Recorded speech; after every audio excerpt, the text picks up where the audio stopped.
ಪರೀಕ್ಷೆ ಮುಗಿದು ಹಾಲ್ನಿಂದ ಹೊರಗೆ ಬಂದ ತಕ್ಷಣ ಉತ್ತರಗಳು ಫಟಾಫಟನೆ ನೆನಪಾಗುವ ಒಂದು ವಿಚಿತ್ರ ಅನುಭವ ಆಡುತ್ತಲ್ವಾ? ಉತ್ತರ ಖಂಡಿತ ಗೊತ್ತಿತ್ತು, ಆದರೆ ಸರಿಯಾದ ಸಮಯಕ್ಕೆ ನೆನಪಿಗೆ ಬರಲಿಲ್ಲ. ಹೌದು. ಹೆಚ್ಚಿನವರು ಇದನ್ನ ಜ್ಞಾಪಕ ಶಕ್ತಿಯ ಸಮಸ್ಯೆ ಅಥವಾ ಟೆನ್ಷನ್ನಿಂದ ಮರೆತೋಯ್ತು ಅಂತ ಅಂದ್ಕೊಳ್ತಾರೆ. ಕರೆಕ್ಟ್. ಆದರೆ ಇವತ್ತು ನಾವು ಚರ್ಚಿಸೋ ವಿಷಯದ ಪ್ರಕಾರ ಅದು ಜ್ಞಾಪಕ ಶಕ್ತಿಯ ಸಮಸ್ಯೆ ಅಲ್ವಂತೆ. ಹೌದು, ಅದು ಮೆಮರಿ ಪ್ರಾಬ್ಲಮ್ ಅಲ್ಲ, ಆರ್ಗನೈಸೇಷನ್ ಪ್ರಾಬ್ಲಮ್. ಆರ್ಗನೈಸೇಷನ್ ಪ್ರಾಬ್ಲಮ್ ಅಂದ್ರೆ ಮಾಹಿತಿ ನಮ್ಮ ತಲೆಯಲ್ಲೇ ಇರುತ್ತೆ, ಆದ್ರೆ ಬೇಕಾದಾಗ ಸಿಗಲ್ಲ ಅಷ್ಟೇ. ನಿಖರವಾಗಿ. ಸೊ ಈ ಸಮಸ್ಯೆಯ ಮೂಲವನ್ನು ಅರ್ಥ ಮಾಡ್ಕೊಳ್ಳೋಕೆ ನಾವಿವತ್ತು ಡಾಕ್ಟರ್ ಸುಜೇಂದ್ರ ಪ್ರಕಾಶ್ ಅವರ ದ ಫೌಂಡೇಶನ್ ಆಫ್ ಕ್ಲಾರಿಟಿ ಪುಸ್ತಕದಲ್ಲಿರೋ ಒಂದು ವಿಷಯದ ಬಗ್ಗೆ ಆಳವಾಗಿ ಚರ್ಚೆ ಮಾಡ್ತಿದ್ದೀವಿ. ಹೌದು, ಅಧ್ಯಯನದ 59 ರಹಸ್ಯಗಳಲ್ಲಿ 22ನೇ ರಹಸ್ಯ. ಹೌದು, ಈ ಒಂದು ರಹಸ್ಯ ನಮ್ಮ ಕಲಿಯೋ ವಿಧಾನವನ್ನೇ ಬದಲಾಯಿಸಬಹುದು. ಖಂಡಿತ. ಆ 22ನೇ ರಹಸ್ಯ ನೋಡಕ್ಕೆ ಬಹಳ ಸಿಂಪಲ್ ಅನ್ಸುತ್ತೆ, ಆದ್ರೆ ತುಂಬಾನೇ ಪ್ರಭಾವಶಾಲಿ. ಅದರ ಸಾರಾಂಶ ಇಷ್ಟೇ: ನಿಮಗೆ ವಿಷಯ ಅರ್ಥವಾಗದೆ ಗೊಂದಲವಾದಾಗ ಮುಂದೆ ಓದುವುದನ್ನು ನಿಲ್ಲಿಸಿ ಸಂಬಂಧಪಟ್ಟ ಹಿಂದಿನ ಮಾಹಿತಿಗೆ ಹಿಂತಿರುಗಿ. ಇದು ಕೇವಲ ಒಂದು ಸಲಹೆ ಅಲ್ಲ, ಇದು ಪರಿಣಾಮಕಾರಿ ಕಲಿಕೆಯ ಒಂದು ಅಡಿಪಾಯದ ನಿಯಮ. ನಮ್ಮ ಸಹಜ ಪ್ರವೃತ್ತಿ ಏನ್ ಹೇಳತ್ತೆ? ಮುಂದೆ ಹೋಗು ಅಂತ. ಹೌದು. ಆದ್ರೆ ಈ ನಿಯಮ ಹೇಳದು ಒಂದು ನಿಮಿಷ ನಿಲ್ಲು, ಹಿಂದೆ ಹೋಗು ಅಂತ. ಸರಿ, ಹಾಗಾದ್ರೆ ವಿಷಯ ಅರ್ಥವಾಗದಿದ್ರೂ ಮುಂದೆ ಸಾಗುವುದು ಯಾಕೆ ಅಷ್ಟು ದೊಡ್ಡ ತಪ್ಪು? ಮುಂದಿನ ಪ್ಯಾರಾದಲ್ಲಿ ಅರ್ಥವಾಗಬಹುದು ಅಂತ ಅನ್ಕೊಳ್ಳೋದು ತಪ್ಪ? ಅದು ತುಂಬಾ ದೊಡ್ಡ ತಪ್ಪು. ಯಾಕಂದ್ರೆ ನಾವು ಇದನ್ನ ಕಾಗ್ನಿಟಿವ್ ಲೋಡ್ ಅಂತ ಕರಿತೀವಿ. Cognitive load? ಹೌದು. ನಮ್ಮ ಮೆದುಳು ಒಂದೇ ಸಮಯದಲ್ಲಿ ಸ್ವಲ್ಪ ಪ್ರಮಾಣದ ಮಾಹಿತಿಯನ್ನಷ್ಟೇ ಪ್ರೋಸೆಸ್ ಮಾಡಬಲ್ಲದು. ಒಂದು ವಿಷಯದ ಬಗ್ಗೆ ಈಗಾಗಲೇ ಗೊಂದಲದಲ್ಲಿರುವಾಗ ನಾವು ಅದರ ಮೇಲೆ ಹೊಸ ಮಾಹಿತಿಯನ್ನ ಹಾಕಿದ್ರೆ ಆ ಲೋಡ್ ಜಾಸ್ತಿಯಾಗತ್ತೆ. ಇದು ಒಂದು ಲಾರಿಯಲ್ಲಿ ಅದರ ಕೆಪಾಸಿಟಿಗಿಂತ ಹೆಚ್ಚು ಭಾರ ತುಂಬಿದ ಹಾಗೆ. ಸರಿ. ಲಾರಿ ಮುಂದೆ ಹೋಗಲ್ಲ. ಅದೇ ರೀತಿ ಮೆದುಳು ಹೊಸ ಮಾಹಿತಿಯನ್ನ ಸ್ವೀಕರಿಸೋದನ್ನೇ ನಿಲ್ಸಿಬಿಡುತ್ತೆ. ಆಗ ಗೊಂದಲದ ಮೇಲೆ ಇನ್ನಷ್ಟು ಗೊಂದಲ, ಅದರ ಮೇಲೆ ತಪ್ಪು ಕಲ್ಪನೆಗಳು, ಹೀಗೆ ಒಂದು ದೊಡ್ಡ ಜಾಲವೇ ಸೃಷ್ಟಿಯಾಗ್ಬಿಡುತ್ತೆ. ಅಡಿಪಾಯವೇ ಸರಿ ಇಲ್ಲದೆ ಎರಡನೇ ಮಾಡಿ ಕಟ್ಟೋಕ್ ಹೋದಾಗೆ. ಪರ್ಫೆಕ್ಟ್ ಹೋಲಿಕೆ. ಅಡಿಪಾಯ ಅಲುಗಾಡ್ತಿದ್ರೆ ನೀವು ಎಷ್ಟೇ ಸುಂದರವಾದ ಕಟ್ಟಡ ಕಟ್ಟಿದ್ರೂ ಅದು ಬಿದ್ದೋಗುತ್ತೆ ಅಲ್ವಾ? ನಿಜ. ಕಲಿಕೆಯಲ್ಲಿ ಕೂಡ ಅಷ್ಟೇ.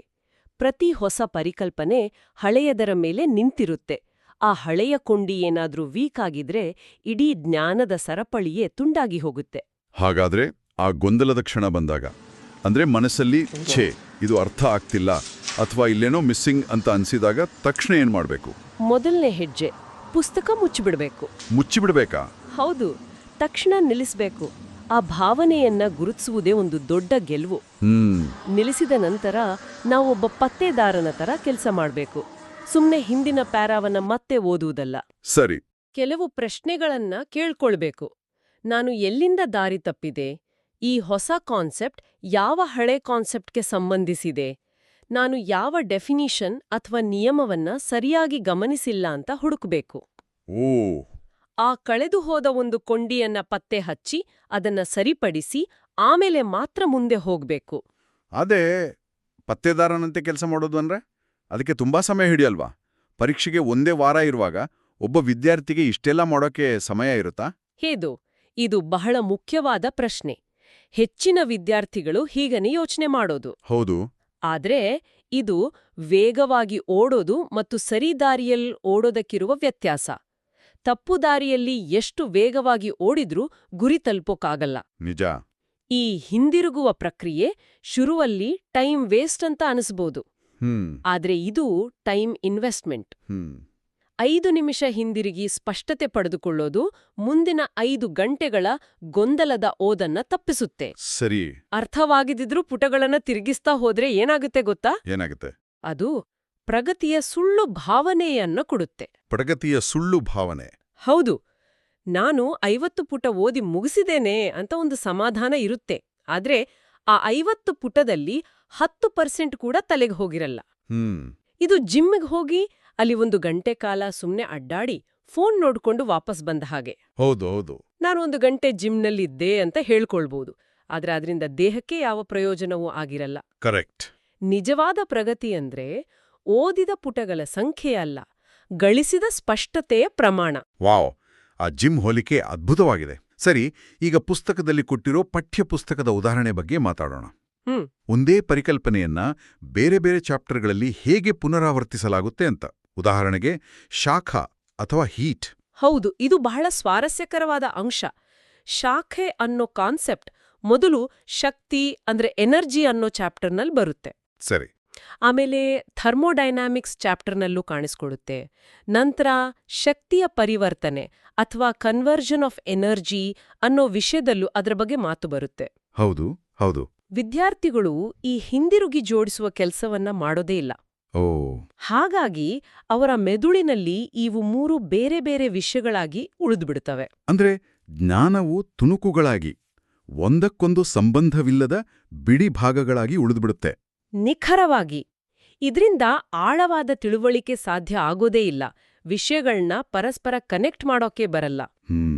ಜ್ಞಾನ ಒಂದು ನದಿಯಂತೆ ಹರಿಯೋ ಬದಲು ಅಲ್ಲಲ್ಲಿ ನಿಂತ ಸಣ್ಣ ಸಣ್ಣ ಹೊಂಡಗಳ ತರ ಆಗ್ಬಿಡುತ್ತೆ. ಈ ನಿಯಮ ವಿಜ್ಞಾನದ ವಿಷಯಗಳಿಗೆ ಚೆನ್ನಾಗಿ ಹೊಂದಿಕೊಳ್ಳುತ್ತೆ. ಆದ್ರೆ ಇತಿಹಾಸ ಅಥವಾ ಸಾಹಿತ್ಯದಂಥ ವಿಷಯಗಳಲ್ಲಿ ಇದು ಹೇಗೆ ಕೆಲಸ ಮಾಡುತ್ತೆ? ಒಳ್ಳೆ ಪ್ರಶ್ನೆ. ಯಾಕಂದ್ರೆ ಅಲ್ಲಿ ಪರಿಕಲ್ಪನೆಗಳು ಅಷ್ಟು ಸ್ಪಷ್ಟವಾಗಿ ಒಂದಕ್ಕೊಂದು ಜೋಡಣೆ ಆಗಿರಲ್ವಲ್ಲ. ನಿಜ. ಇಲ್ಲಿ ನಾವು 2 ರೀತಿಯ ಗೊಂದಲಗಳ ನಡುವಿನ ವ್ಯತ್ಯಾಸವನ್ನ ಅರ್ಥ ಮಾಡ್ಕೊಳ್ಬೇಕು. ಸರಿ. ಮೊದಲನೆಯದು ಬುನಾದಿಯ ಗೊಂದಲ. ಅಂದ್ರೆ ಒಂದು ಪದದ ಅರ್ಥ, ಒಂದು ಘಟನೆಯ ಹಿನ್ನೆಲೆ ಅಥವಾ ಒಂದು ಮೂಲಭೂತ ನಿಯಮವೇ ನಮ್ಗೆ ತಿಳಿದಿಲ್ಲದಿರುವುದು. ಆಗ ನಾವು ಖಂಡಿತ ಹಿಂದಿರುಗಿ ಸ್ಪಷ್ಟತೆ ಪಡೆಯಲೇಬೇಕು. ಓಕೆ. ಎರಡನೆಯದು ಸೃಜನಾತ್ಮಕ ಅಸ್ಪಷ್ಟತೆ, ಅಂದ್ರೆ ಕ್ರಿಯೇಟಿವ್ ಆಂಬಿಗ್ಯುವಿಟಿ. ಕಾದಂಬರಿಗಳಲ್ಲಿ, ಕವಿತೆಗಳಲ್ಲಿ ಲೇಖಕರು ಉದ್ದೇಶಪೂರ್ವಕವಾಗಿ ಕೆಲವು ವಿಷಯಗಳನ್ನ ಅಸ್ಪಷ್ಟವಾಗಿ ಬಿಟ್ಟಿರ್ತಾರೆ, ಓದುಗರು ಯೋಚಿಸ್ಲಿ ಅಂತ. ಸರಿ. ಅದು ಕಥೆಯ ಭಾಗ. ಅಲ್ಲಿ ನಾವು ಹಿಂದಿರುಗುವ ಅಗತ್ಯವಿಲ್ಲ. ಬದಲಿಗೆ ಕಥೆಯೊಂದಿಗೆ ಮುಂದೆ ಸಾಗಿ ಆ ಅಸ್ಪಷ್ಟತೆ ಹೇಗೆ ಬಗೆಹರಿಯತ್ತೆ ಅಂತ ಕಾದ್ನೋಡ್ಬೇಕು. ಅಂದ್ರೆ ಇದು ಕಲಾವಿದನು ಉದ್ದೇಶಪೂರ್ವವಾಗಿ ಬಿಟ್ಟಿರೋ ಖಾಲಿ ಜಾಗವಾ ಅಥವಾ ನಮ್ಮ ತಿಳುವಳಿಕೆಯಲ್ಲಿರೋ ಖಾಲಿ ಜಾಗವಾ ಅನ್ನೋದನ್ನು ನಾವು ಗುರುತಿಸಬೇಕು. ಪರ್ಫೆಕ್ಟ್. ಎಕ್ಸಾಕ್ಟ್ಲಿ. ಸರಿ. ಈಗ ಅಡಿಗೆ ಮನೆಯ ಸಾದೃಶ್ಯಕ್ಕೆ ಬರೋಣ. ಅದು ಈ ಇಡೀ ವಿಷಯವನ್ನು ಬಹಳ ಚೆನ್ನಾಗಿ ಹಿಡಿದಿಡುತ್ತೆ. ಹೌದು. ಒಂದು ಸುಸಂಘಟಿತ ಅಡಿಗೆ ಮನೆಯಲ್ಲಿ ಚಮಚಗಳು, ತಟ್ಟೆಗಳು ಎಲ್ಲವೂ ಅದಕ್ಕೆ ಮೀಸಲಾದ ಜಾಗದಲ್ಲಿ ಇರುತ್ತೆ ಅಲ್ವಾ? ಹೌದು. ನಮ್ಗೆ ಒಂದು ಚಮಚ ಬೇಕಂದ್ರೆ ಕಣ್ಣು ಮುಚ್ಕೊಂಡು ಅದನ್ನ ತೆಗೆದುಕೊಳ್ಬಹುದು.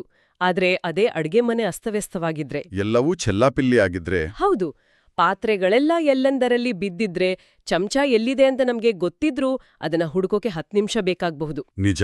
ನಮ್ಮ ಮೆದುಳಿನಲ್ಲಿ ಸಂಗ್ರಹವಾಗೋ ಮಾಹಿತಿಯೂ ಹೀಗೇನೆ. ನಾವು ಗೊಂದಲದ ಮೇಲೆ ಓದ್ತಾ ಹೋದ್ರೆ ನಮ್ಮ ಮೆದುಳುನು ಒಂದು ಅಸ್ತವ್ಯಸ್ತವಾದ ಅಡುಗೆ ಮನೆಯನ್ನಾಗಿ ಮಾಡ್ತಿದ್ದೀವಿ ಅಂತಾಯ್ತು. ಎಕ್ಸಾಕ್ಟ್ಲಿ. ಈಗಿದನ್ನ ಪರೀಕ್ಷೆಯ ಒತ್ತಡದೊಂದಿಗೆ ಜೋಡಿಸಿ ನೋಡಿ. ಓ ಹೌದು. ಪರೀಕ್ಷೆ ಹಾಲ್ನಲ್ಲಿ ಸಮಯದ ಒತ್ತಡ ಇರುತ್ತೆ, ವೇಗವಾಗಿ ಉತ್ತರ ಬರೀಬೇಕು. ಅಂಥ ಸಂದರ್ಭದಲ್ಲಿ ಮೆದುಳು ಅಸ್ತವ್ಯಸ್ತವಾದ ಅಡಿಗೆ ಮನೆಯಲ್ಲಿ ಅವಸರದಲ್ಲಿ ಚಮಚ ಹುಡುಕಿದ ಹಾಗೆ ಮಾಡುತ್ತೆ. ಮಾಹಿತಿ ಎಲ್ಲೋ ಇರುತ್ತೆ, ಆದ್ರೆ ಸರಿಯಾದ ಸಮಯಕ್ಕೆ ಸಿಗಲ್ಲ. ಇದಕ್ಕಾಗಿಯೇ ಪರೀಕ್ಷೆ ಮುಗಿದ್ಮೇಲೆ ಒತ್ತಡ ಕಡಿಮೆ ಆದಾಗ ಅರೆ ಇದಕ್ಕಿದಲ್ವೇ ಉತ್ತರ ಅಂತ ನೆನ್ಪಾಗೋದು. ಓ, ಈಗ ಸಂಪೂರ್ಣ ಚಿತ್ರಣ ಸ್ಪಷ್ಟವಾಯ್ತು. ಇದು ನಿಜವಾಗಿಯೂ ಜ್ಞಾಪಕ ಶಕ್ತಿಯ ಸಮಸ್ಯೆ ಅಲ್ಲ, ಇದು ಮಾಹಿತಿಯ ಸಂಘಟನೆಯ ಸಮಸ್ಯೆ. ಹೌದು. ನಾವು ಕಲಿತದ್ದನ್ನು ಹೇಗೆ ಜೋಡಿಸಿಡ್ತೇವೆ ಅನ್ನೋದ್ರ ಮೇಲೆ ಎಲ್ಲವೂ ನಿಂತಿದೆ. ಹೌದು. ಸಂಘಟಿತ ಜ್ಞಾನವನ್ನು ಮಾತ್ರ ಒತ್ತಡದ ಸಂದರ್ಭದಲ್ಲಿ ಸುಲಭವಾಗಿ ಬಳಸ್ಕೊಳ್ಳೋಕೆ ಸಾಧ್ಯ.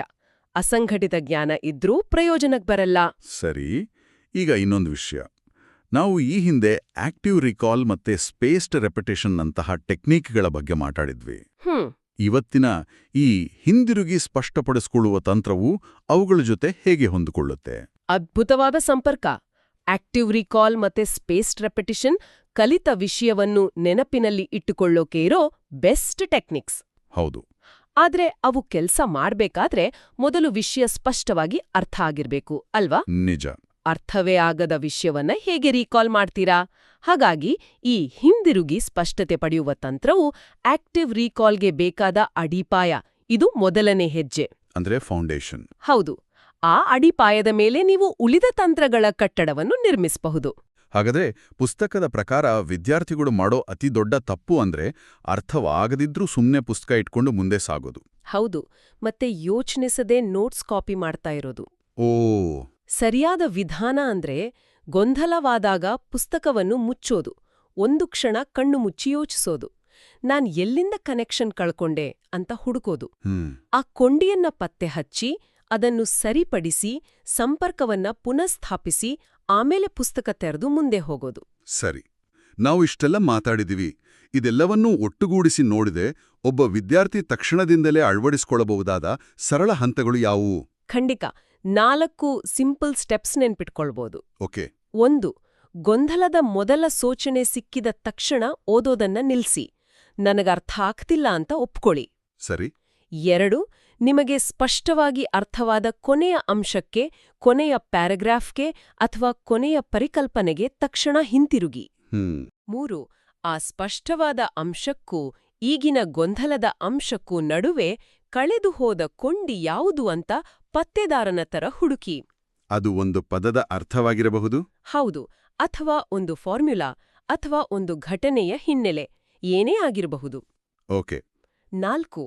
ಆ ಕೊಂಡಿಯನ್ನ ಸರಿಪಡಿಸಿ, ಪರಿಕಲ್ಪನೆಯನ್ನ ಪುನಃ ಜೋಡಿಸಿ, ಕನೆಕ್ಷನ್ ಸ್ಥಾಪಿಸಿ. ಈಗ ಸಂಪೂರ್ಣ ಸ್ಪಷ್ಟತೆ ಸಿಕ್ಕ ನಂತರವಷ್ಟೇ ಮುಂದೆ ಸಾಗಿ. ವೇಗದ ಬಗ್ಗೆ ಚಿಂತೆ ಮಾಡದೆ ಸ್ಪಷ್ಟತೆಯ ಬಗ್ಗೆ ಗಮನಹರಿಸುವುದು. ಇದು ಈ ಚರ್ಚೆಯ ಸಾರಾಂಶ ಅಲ್ವಾ? ಹೌದು. ಪುಸ್ತಕದ ಅಂತಿಮ ಸಂದೇಶವೂ ಇದನ್ನೇ ಒತ್ತಿ ಹೇಳತ್ತೆ. ಗೊಂದಲವಾದಾಗ ಅವಸರ ಮಾಡಬೇಡಿ, ಊಹಿಸ್ಬೇಡಿ ಅಥವಾ ಅದನ್ನ ನಿರ್ಲಕ್ಷಿಸ್ಬೇಡಿ. ಹಿಂದಿರುಗುವುದು ಸಮಯದ ವ್ಯರ್ಥ ಅಲ್ಲ, ಅದು ಪರಿಣಾಮಕಾರಿಯಾಗಿ ಮುಂದೆ ಸಾಗಲು ಇರುವ ಏಕೈಕ ರಹಸ್ಯ. ಅದ್ಭುತ.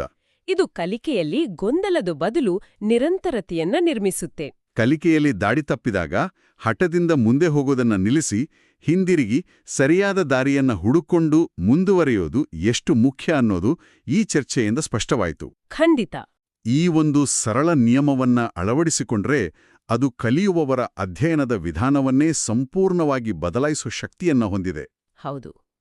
ಈ ಚರ್ಚೆಯನ್ನು ಮುಗಿಸೋ ಮುನ್ನ ಕೇಳುಗರಿಗೆ ಒಂದು ಆಳವಾದ ಚಿಂತನೆಗೆ ಹಚ್ಚುವ ಪ್ರಶ್ನೆಯನ್ನ ಬಿಟ್ಟೋಗೋಕಿಷ್ಟಪಡ್ತೀನಿ. ಖಂಡಿತ.